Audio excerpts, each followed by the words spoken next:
mean, and I tell people that all the time. Like, I'm in business to make a profit because if you want me to help you 5 years from now, I will not be in business if I don't make profit. That's just the stark reality of being in business. You have to be in business for a profit. You cannot be in business. We're not here to just make a lavish lifestyle for ourselves. That's not what we're here for. We're here to run a business, an honest business.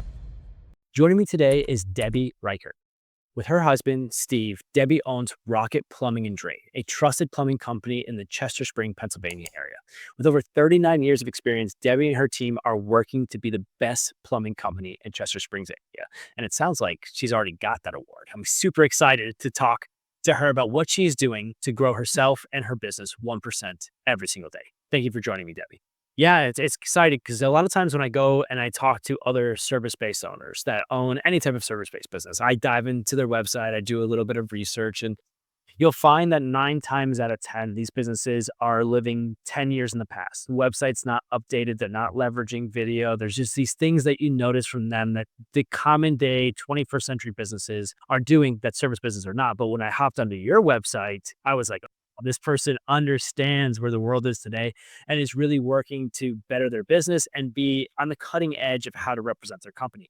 Give me a little background, Debbie. Start from the beginning. How 39 years ago, how did this business come about? How did you guys get to where you are? I want to hear the whole backstory. Okay, so it's actually a pretty cool story. My husband and I dated in high school. We started dating when we were 15, and then we graduated high school and we decided to get married and had absolutely no idea we were doing. I went to college for 2 years and then I tried to get my bachelor's degree after that, but he was not a college guy. He was not a student, didn't love, school, didn't love doing school. So he went right out of high school to be a maintenance man.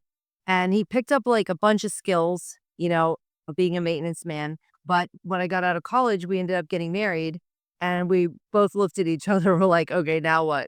I was pregnant. We had a young baby. And so I'm like, let's just start doing something. So he had really loved plumbing and he really started loving plumbing. And I wanted to stay home with my kids.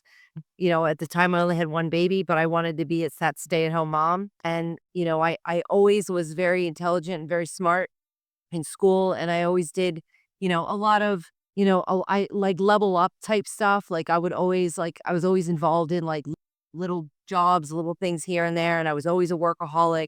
I have horses, so I'm a worker by nature. And so one day I just said, hey, how about if we just start our own company? And so we started this little plumbing company way back then and didn't realize what it took to become a licensed master plumber. So we had to actually he actually had to work under an apprenticeship with another plumber while we were in business for ourselves, working for somebody else to achieve this master plumber license. It's like getting a doctor. It's like getting a doctor degree. It's like takes 8 years to be a master plumber. We worked under apprenticeship and we just started growing our business and, we just did it from its infancy. And so we've been married going on 40 years. Incredible. So really just started as a passion project where like, we need to make some money.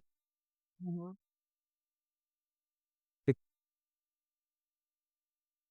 And then you decided to go into plumbing and then realize the difficulties that came into. But that was 39 years ago. What do you guys look like today? What does the business really look like in the sense of the size of employees, overall service areas, revenue, if you want to share it? So we are over Congratulations. in revenue. So we back in 2015, I believe it was 2015, we made a intentional decision to downsize. We had 11 plumbers. I had 2 salespeople.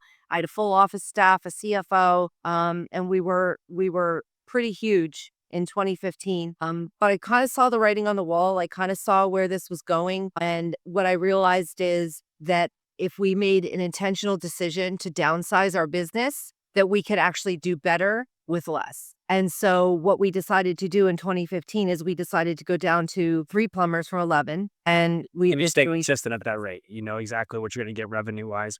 Talk to me about that writing on the wall. I mean, I think a lot of Well, no, our revenue continues to grow every year because we do like I'm very plugged into social media, I'm very plugged into marketing, I'm very plugged into all the latest trends of everything. No, we continue to grow our revenue. I think in 2015 when we decided to downsize with 11 guys, we were at like maybe 1.2 million with 11 guys and we're over a million great. just 2 or 3, depending on how many apprentices we have. Talk to me. I would love to unpack that a little bit. So, talk to me first about that feeling you had to downsize. I don't think a lot of business owners quite understand that because we're all grow, grow, grow mindset. Everyone listening to this right now are entrepreneurs and business owners. We want to grow and Yeah. develop, but the one thing as a media buyer, which is where I started mine, which is paid advertising, is there's times where you need to pull back spend. There's times where you need to understand the market's not ready.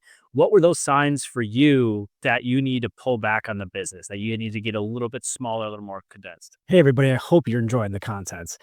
Just want to take a quick intermission to address the business owners watching this right now. I have been in the marketing industry for over a decade, and I have found that there is two major things that I am trying to help the world understand. One, there's a common denominator to success. Every successful business has the same foundational structure built out, and we'd love to be able to support understanding what that foundation is. And two, 90% of marketing agencies screw you over for one clear identifier, and that is data. Only 3% of consumers are ready to purchase today. The other 97% are being nurtured by your advertising dollars and advertising spend. We created Kaizen Marketing Agency to give you ownership of not only the customers that you're getting through your front door, but also the ownership of your data and understanding what actually grows your business and giving you the control to be able to grow it. My goal personally is to be one of the best marketers in the world. And the only way to do that is to help as many businesses as I possibly can actually grow their company. Not just sell Facebook ads or Google ads, but put a service together that gives you ownership and growth. So I hope you enjoy this content. If you're loving it, make sure you like, comment, and subscribe. And if you really want to know more about how to grow your company and you want a free audit and game plan, we'll hand you the keys to the kingdom on how to be successful. Click the link below. We'll do a 15-minute audit. First 10 minutes, we'll really break down your business. Last 5 minutes, we'll show you those common denominators that you need to be successful for your company and how to implement it into your business. If you want to put in a sweat equity and do it yourself, take our information and run. If you don't want to deal with the headache, that's when you hire us. So at the time, we were doing 100% commercial plumbing, and at that time, commercial clients just didn't wanna pay. They didn't wanna pay a lot of money, and, we were charging a ridiculously low rate. And, we were just I would say we were struggling to keep everything flowing. Do you know what I mean? Like, we're struggling to keep everyone hired, everyone employed. We were struggling to constantly be finding enough work for 11 plumbers to do all that stuff. I looked at the writing on the wall, and the economy kind of goes up and down, but with plumbing, it doesn't see the economy changes that maybe another company might see, like, I don't know, maybe a painting company or a handyman company or something like that. Because plumbing is a necessity, right? Like, their plumbing has to work. But I said to Steve, what if we brought down what we entered into the residential market and we still kept commercial, but we entered into the residential market and we pared down. We left our office space that we were at. It was like 5,500 square foot office space, and I have a farm here. So we built a shop and we work out of our shop on our farm. And so we pulled back all of our expenses, which allowed us to keep that same, I would say, hourly rate or charge level and be able to enter the market where we could pull back, but still make more money. So we make more money now than we did back when we had 11. 100%. So, Does that for the business owner, because we cover our expenses. And what I've learned as an entrepreneur and as a business owner is bigger is not always better. And it's more about the quality of the work that you're doing and the quality of the clients that you're getting and how much revenue and how much you can get from one person. Because when you have 11 people, right? Like, they were sitting at Wawa sometimes waiting for, it was time to be done, right? And so it's easier to manage, a smaller staff than it is to manage a large staff, right? perfect sense to go ahead. So Continue. yeah, and we really, it was kind of a gamble, it was kind of risky, but as entrepreneurs, we take those risks. And for us, it worked out beautifully. Like, it was the best decision that we made, and I'm intentionally not getting big again. Like, I'm intentionally making it that way because what I started to see is that customers were tired of the bigs, right? They were tired of the big companies. They were tired of the big rates and the big charges, and these companies were selling things that these people didn't need because they needed to make revenue, right? And my husband and I operate from a place of honesty and trust, and that is the only place that we operate from. And so it's really hard to be honest and trustworthy when you're trying to make the big money. it's impossible when you're trying to be one of those big guys because, you need to sell people things that they don't need, and we couldn't do that. So we know that if we downsized and we cut our expenses and we worked from home and I didn't have a full-time assistant and I didn't have a CFO and I didn't have a full-time estimator and I didn't, have all of these big salaries that we could make it work. And so that was a gamble that we took, but it would have paid off. Filled with golden nuggets, Debbie. Thank you so much for the listeners out there, the entrepreneurs and business owners, understand what she was really breaking down, which is she had a large company, multiple different staff members doing over $1 million a year, and then sees the fact that the costs, the overall structure that she was putting out had thin margins. And that one thing that could have happened, one loss of a contractor, one thing of that nature could put them into a negative. And that's I always tell when I talk to business owners, the number that you should be really focused on is the profit margin at the end of every month, not just the revenue. It's hey, especially in the marketing world, I can come and say, I'll generate you revenue. Give me $1 million, watch me give you $500,000 back. I generated $500,000. Yeah, but if you don't run your business right. It falls apart because the profit is what pays the people. If you guys do not have the profit, you do not have the ability to put that dollars back into your infrastructure, into your staff, into bonuses to keep people happy, things of that nature. When you are running razor thin profit margins, everything seems more stressful. It's a higher difficulty. Everything. Yeah, and we can do so much more now with making a healthy profit because we can actually stay in business. If I had kept going like that, I don't think we would still be in business. I So don't let's think it's unpack that. possible. The way the econ Yeah, with the way the economy I goes. couldn't agree with you more, especially seeing that writing on the wall and making that pivot early. I think not only sets you up to find the profit, but also it makes you a little bit more hungry in your business, right? Those little trials and tribulations, those problems that we encourage, they all come together to, are you going to be better or are you going to let this beat you, right? And a true entrepreneur says we're going to be better and we fight against it. So let's talk about after that, right? Because now you've made a massive change. You've gone into residential. You've cut down on your staff. You have limited amount of staff now, and now you need to adjust to the times to resonate with the residential consumer base and be able to find your pricing, to be able to get your sales point down and everything like that with a higher price point to a new consumer avatar, which is that residential compared to commercial.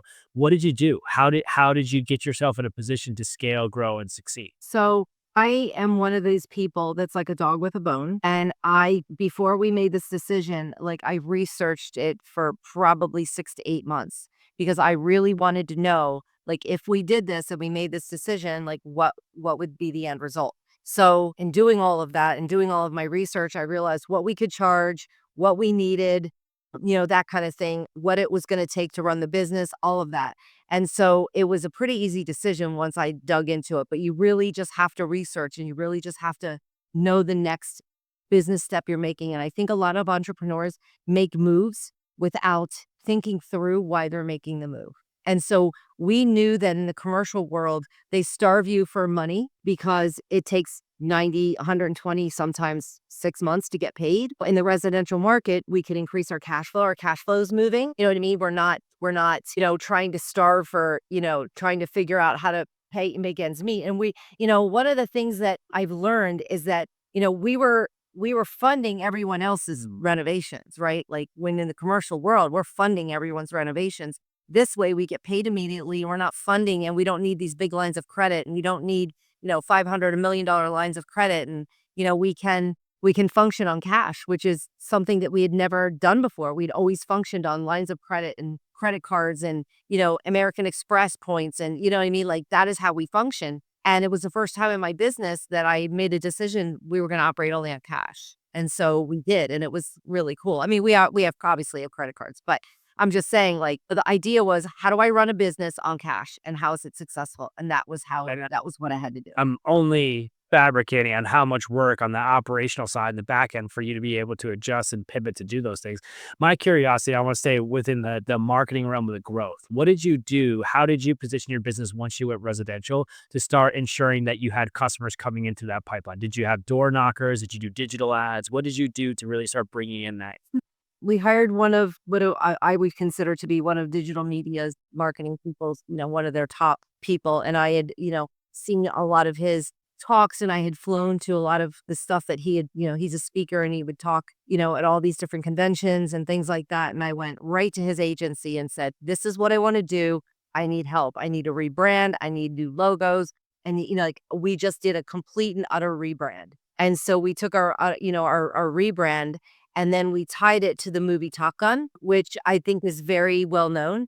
Oh, in the United States, it's just a very well known movie. I'm a big, huge Tom Cruise fan, like just am.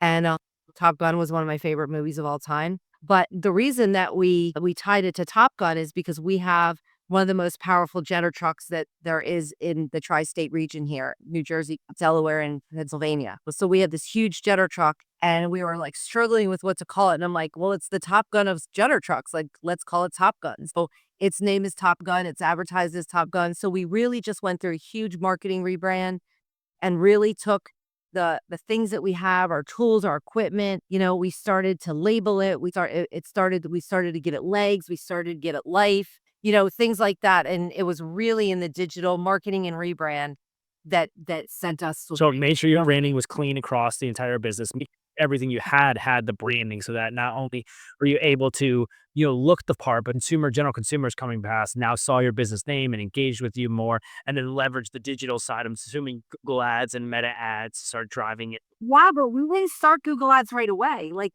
we did do that, but it wasn't something that we started right away. We just started, going full on into social media.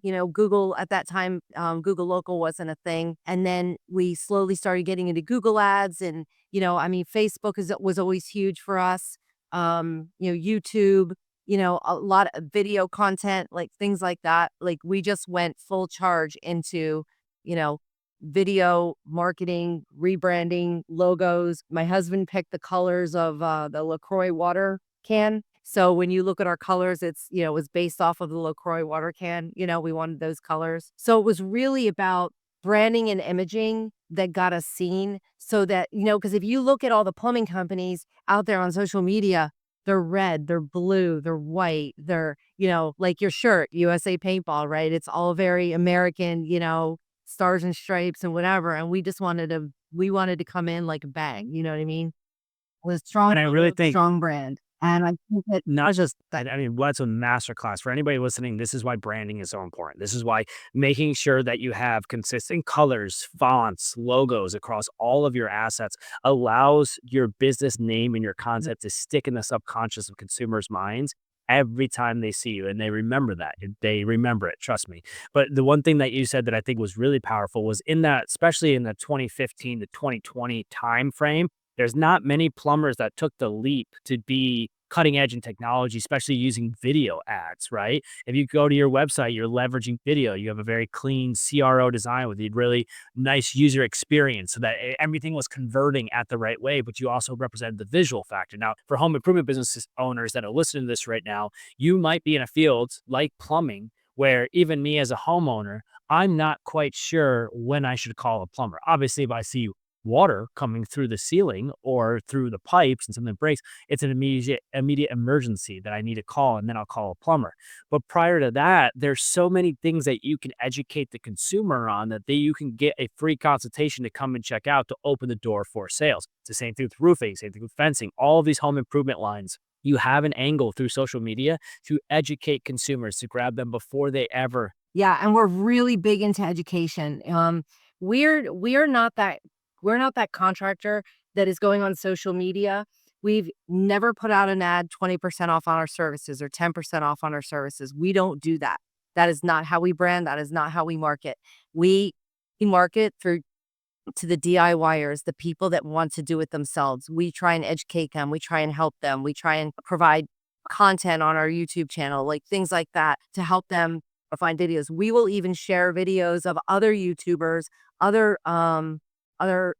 plumbing superstars on YouTube and share their videos on how to do things. Like we're not we're looking to make a living and we're looking to build a business on people that absolutely need us. We're not trying to take people and we're not trying to take the income of people that are very capable of doing what we do ourselves. Oh, 100%. Do you know what I mean? So we learn very early on, not only that, but we share like community stories. We're very connected to the community. So, in our social media, you will never see us, you may see once or twice a month us talking about our services, but 90% of what we do on our social media is DIY tips or things that people can do themselves or something about the community or some community event or some national day or we use our social media to get recognized. We don't use it to it's for brand recognition. We don't use it to 20% off services because let's be honest, everyone knows if someone's taking 20% off, they're adding it to the number. And that's not honest. Or we don't operate that way. So we don't deceive people. We're very straight up about how we do things. And unfortunately, in the world of business, there I would say, a vast majority of service providers, are not ethical. We just can't operate that way. They'll tell people that they need things that They don't keep in that efficacy as well as that educational position. I have to ask, do you know what your conversion rate is from lead to closed job? So it's really funny that you ask that because that is what my business coach is his biggest pet peeve of me is as I don't know, right? I don't track it. I'm not good at it. And mostly because I'm super busy. But honestly, I don't do a lot. So it's not that hard to figure out. And 90% of the time, people will say to me, I got you off Facebook. I have a ton of people that are always recommending me on Facebook. Or when I get through Google, it'll tell me like it's a call from Google or something like that. We have call rail, we have call trackers, so we know what's coming through our ads.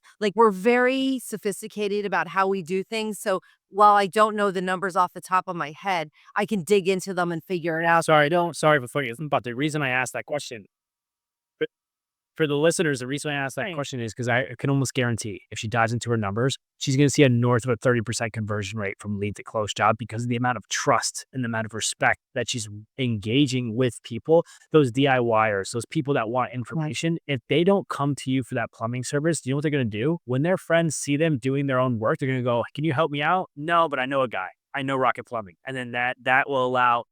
Yeah, and I mean, and part of what I do is when somebody calls me at 2 o'clock in the morning and I'm in bed sleeping and I answer my own phones 24/7, so nobody else answers my phones. And at 2 o'clock in the morning when someone calls, I'm hopping out of bed and I'm saying, apologize for my appearance, but can I FaceTime you and show you how to shut your water off? Because we are invested. We're not an answering service. You're not going to get an answering service. You're going to get a real life person. They've got water pouring in their ceiling. And, I'm on FaceTime with them. They're panicking. They're trying to figure out how to shut their water off. I walk them through it, or Steve walks them through it. One of us does. And then once we get their water shut off, we get them a restoration company out there right away because we have partners that we work with, that do these types of things. And those kinds of things that we do set us apart from everyone else because you're not gonna find any other plumbing company that's gonna answer the phone at 2 in the morning and I was just about to ask, what do you believe is that unique selling proposition, that differentiation? That is our selling proposition is, number 1, we're family owned, we're small, people want small local, people don't want the big companies anymore, and, it's because we care. I mean, my average time on the phone with someone is about 25 to 30 minutes, and that's not just to make an appointment, it's talking to them about my own experience with a water leak or talking you know what I mean? Because people say, "Oh, it's coming from my toilet. I know it's coming from my toilet." Well, how do you know it's coming from your toilet? You know what I mean? So I spend a lot of time while I'm not a plumber, I can pretty much tell you how to do everything because 'cause I've done it for so long, but it's really one of those things where the personal service, the personal attention, the personal, family business is really important because I think that's what sets us apart. It's ha I mean, anybody who looks at my Google reviews, it's Debbie in the office was awesome. You know what I mean? Debbie did this or Debbie did that. You know what I mean? Debbie helped me a lot or, they really appreciate. And when my techs go out in the field, they're constantly getting set and told, oh, your office staff is so great. A lot of them don't always know I own the company, but I try and tell people, hey, I own the company. I want to help you. I want to figure out how I can help you. I can't help everybody. We're human. We make mistakes just like everyone else, but I think it's the personal. Why not is a credible settlement to why a reason that you should be using this company right now, right? If you are in that area and you have a plumbing issue or you just want to connect with a business owner that really does care about their business and understand how she delivers this passion, this animation, this desire to help out local consumers that are having these plumbing issues, Debbie's a great example. Debbie, let's dive into that a little bit. The business is incredible. You guys, 39 years, have really developed something that I find to be special. And the fact that after all this time, you still are heavily focused on honesty, transparency, and efficacy is so powerful, so powerful. But what create Yeah. Well, because the only thing that stands the test of time. If you're not honest, you can't be in business for 39 years. If you're not doing things the right way, you can't be in business, you know? I mean, VCs out there trying to, like, suck up every small company right now, and it's just not honest. It's just they don't operate that way, and they have to operate with profit in mind, and while I do operate with profit in mind, people are humans, I just actually there was a woman who has, moved in her house and was struggling, and her boyfriend had, terrible liver disease, and we just did the job for her, and we don't self finance. We have finance companies, but she couldn't qualify. And so my husband felt so bad for her. He self financed, over $3,000 worth of repairs for her and said, pay us when you can. It's been over 2 years now. And without a doubt, never a month where she didn't at least pay $10. Like, she never missed a month. And so last month, we just forgave all of the rest of her debt because she wasn't able to, she's been struggling trying to keep up, but the woman never, ever let us down. And she so appreciated that we went out on a limb for her. And then her heat wasn't working. So I hired my HVAC company to come in and fix her heat. I paid for it and then let her pay me, over time. So I think it's sometimes just those little bit of human touches and, caring and concern that, can set you apart from other people, and it's genuine. It's not forced. You know what I mean? It's beautiful. That's It just who we truly are. is. What creates a person like you? Talk a little bit about your personal entrepreneurial journey. You talked about how you and your husband came together and started this business off the necessity to make some cash, but you don't get your level of efficacy, transparency, and business know-how without going through some trials and tribulations. You want to kind of give our listeners? Yeah, so we've gone through a lot of trials and a lot of tribulations. We had somebody come to us at one point in our business, wanted to buy into our business, a big investor. We had these huge commercial contracts from Massachusetts down to Florida. We were pretty big time at that time. And they came and they wanted to invest money, and it was a pretty famous person. I won't say on this podcast too, but it was a pretty famous person. And they came in and, and in all of our, previous dealings prior to letting this person involved in our business, that was the biggest thing that was important to me is that they operate, that they didn't just operate for money. They had to operate for, people first. Like, we're a people first company. But we found out pretty quickly that they were not people first, that they were profit first, and they were money first. And we walked away. We lost a ton of money, walked away. That was a huge challenge in our business, but it's something that we learned really, really fast from. Be careful who you trust. Be careful who you let into your business.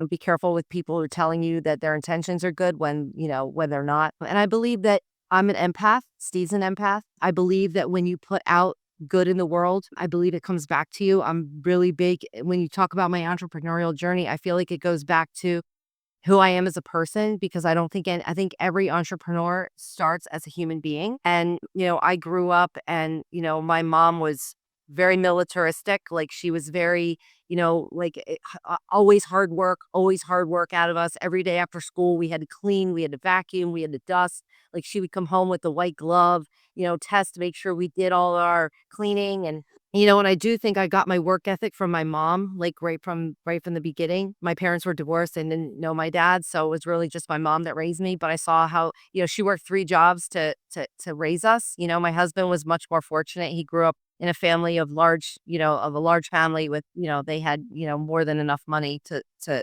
make ends meet. But, I think I got my drive because I started working when I was 15 years old. I had to, there's the only way it was always on me. Like, it was always on me to make money. From the time I was 15, I had to help my mom. I had to, drive a car. I had to pay for gas. Like, I had to pay for insurance. Nothing was handed to me that way. So I think it starts with hard work and I also am a big giver back. So when I say giver back, I mean I give back. I mentor a lot of business owners. I work with a lot of small businesses, and I was actually working with a competitor yesterday. helping him, giving him ideas on how to grow his business. He's literally 10 miles from me. But, I believe in collaboration. I believe in working with your competition. I believe everybody has something to gain. When we went on vacation this year, he covered for us for an entire week while we were away. And when he was moving, we covered for him. So, it's, just being that kind of person and putting, honesty and empathy into your customers and into who you are as a person. Like really into dogs and horses and rescuing and donating money and wild horses out west and you name it, I'm donating to it because I love the rescue world. And I just think it's just, who I am as a person. And I think that's just the way my husband is. Like we both, we're both built that way, you know? Um, I'm just a very big go-getter. My husband's much more quiet. I think it's just being an empath and giving back and being the person that gives back. When you give, you get in return. So everything I do, everything I wake up to do every day is about who can I give to today and how can I help someone today? And I think that when you operate from that position, then things come to you. I believe that we attract what For we all the put out. business owners and entrepreneurs listening to this right now, we need more Debbies in the world, right? We need people that understand that as a business owner, that we did not create business for the sense of revenue and profit into our pockets. We are here to solve a problem in the world. And the base core of solving a problem is that we want to help people. We want to create something in this world and leave it better than the way we found it, leave a house better than the way we found it, leave somebody the better the way we found it. And our businesses are supposed to do that and supposed to make profit. Good businesses, we all made money and we all get something out of it. Yes, I mean, and I tell people that all the time. Like, I'm in business to make a profit because if you want me to help you 5 years from now, I will not be in business if I don't make profit. I mean, that's just the stark reality of being in business. You have to be in business for a profit. You cannot be in business. We're not here to just, you know, make a lavish lifestyle for ourselves. That's not what we're here for. We're here to run a business, an honest business. I think we're probably 50% the cost of what most plumbers in our area are because I know we don't need to be where they are. Do you know what I mean? Because I run a very lean, very mean company. I don't spend frivolously here. I'm very cautious about how I approach things. And when I make a business decision, there's real data behind it. I don't just make rash business decisions. You know what I mean? Like I just hired a virtual assistant and that was probably 10 years in the making because I was like, nope, I can do it. Nope, I can do it. And I was like, all right, we're really starting to get somewhere. I'm really starting to get some traction. Plus, I get asked to speak as an entrepreneur in many different places and at trade schools and high schools and, different entrepreneur groups, things like that, investor groups and real estate offices. So I get to speak and so I need a little bit of office help, but I still as 2 a.m. FaceTiming, it doesn't matter if you just get out of bed. It's super powerful. If you could leave one thing for up and coming entrepreneurs, so say an entrepreneur that's listening to this right now that just needs to find that little bit of edge to get the confidence to keep going, to have good ethics and morals, to stand by those when things are tough, such as when that investor came in, what would be a piece of advice that you would give to our listeners? trust your gut. Your gut does not lie. People lie, advertisements lie, marketing lies, like trust your gut. I have done every decision I've ever made has not only been through careful thought, but it's always my gut. If my gut tells me it's a good decision, it's a good decision. If my gut tells me it's not a good decision, it's always. If I don't trust my gut, that is where I go wrong. Trust your gut. Your gut never lies to you. It's always leads you in the right direction. And you'll always hear from other people that you should be doing this. You should be doing this. You should be growing. You should be getting bigger. You should be. And yes, if you want to sell your company, yes, you need to grow it to a size that somebody can acquire you. But you need to grow your business to a comfortable level for you, right? You're not out there trying to compete against everyone else. You're competing only against yourself. You want to make yourself proud and you want to do it for yourself. And so, as far as I'm concerned, trust your gut. Don't let anybody tell you to do something you're not comfortable with. And don't go out and borrow millions of dollars to hire this and do this and buy all these trucks and all these tools and all this stuff and think that the work is just going to come because it doesn't. You have to really work at building your brand before you can get the revenue. Like, your brand takes years to build, years, and that is my advice. Debbie, I 100%. love it. Golden nuggets for all the listeners. My last question for you.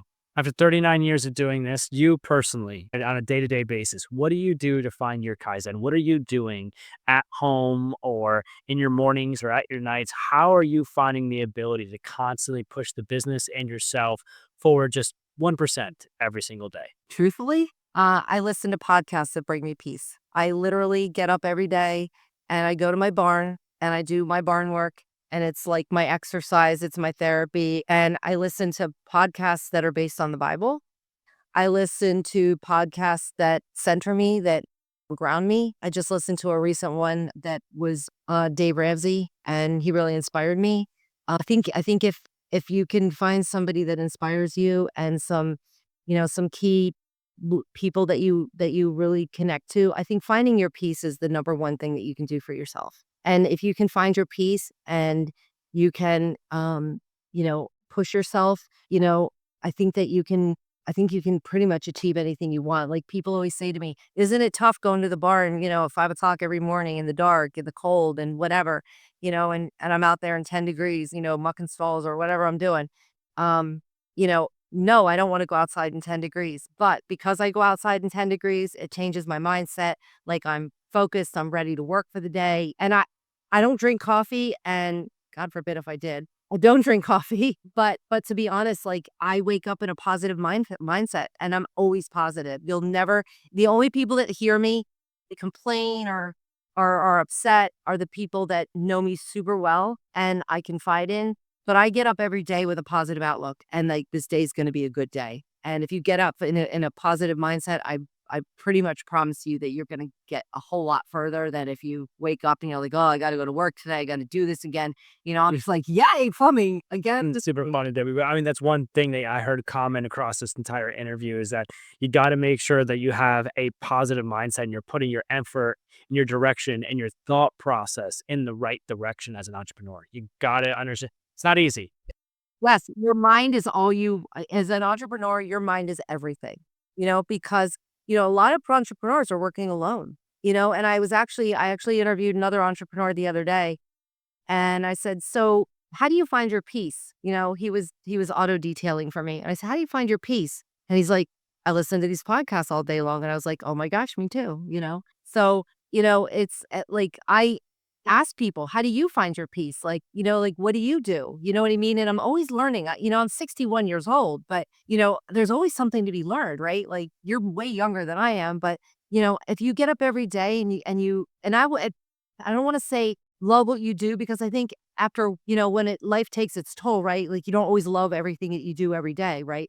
But if you wake up in a positive mindset, your day is going to be so much better. You know what I mean? And if you go outside and you get fresh air and you get an exercise, even if you just go for a walk outside in 10 degrees for 15 minutes, I guarantee you're going to come back in, you're going to feel And incredible information. Debbie, you've been absolutely amazing. How can everybody get in contact with you? Say they're in the Pennsylvania area, they need a plumber, or they just want to be able to sit down and learn a little bit about entrepreneurship from you. How would they get in contact? Yeah, so our company is Rocket Plumbing and Drain. Our website is rocketdrainpa.com, and we just launched our brand new website about 2 months ago. We're constantly updating our website every few years, and then our phone number's on there. You can email me, you can text me. That number goes right to a text, so you can text me, email me, however you want to do it. But, feel free to reach out, even if you just don't know if something's an issue. Happy to walk you through we offer FaceTime estimates. So if, you don't know if something's an issue, we offer free FaceTime estimates. We'll FaceTime you, for free. So, just go on our website and reach out to us. I mean, You love it. And her website can be found below in the description. If you guys have finished this video, make sure you like, comment, and subscribe. And let's all try to be a little bit more like Debbie and love what you do in your business. Be passionate about the people that you want to help in this world and stay motivated every day with positive mindset to make sure that we're just helping the world be 1% better every single day. Thank you, Debbie. helping the world be 1% better. If helping the world, if you help yourself, people don't realize it, but you can get up and do that every day. Awesome. Key. Thank you, everybody. Talk to you in the next one.